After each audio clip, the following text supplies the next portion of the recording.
Ibunda Bams X Samsons, Desiree Tarigan menanggapi pernyataan Hotma Sitompul. Diketahui, Hotma menggelar jumpa pers yang membahas perihal prahara rumah tangganya dengan Desiree pada Selasa tanggal 6 April tahun 2021.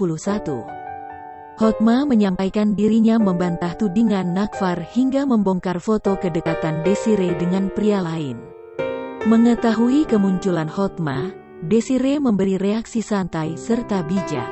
Hal itu diketahui dari unggahan Instagram @mamitoko yang dibagikan pada Rabu tanggal 7 April tahun 2021.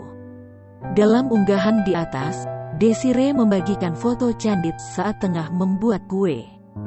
Melontarkan senyuman semeringah, Ibunda Bams menuliskan keterangan bijak soal kuasa Tuhan. Ia mengaku bahwa apa yang terjadi dalam hidup adalah kehendak Tuhan. Tak hanya itu, Desiree juga yakin jika rencana Tuhan merupakan yang terbaik. Di akhir, Ibunda Bams meminta doa pada publik agar bisa menghadapi polemik rumah tangganya.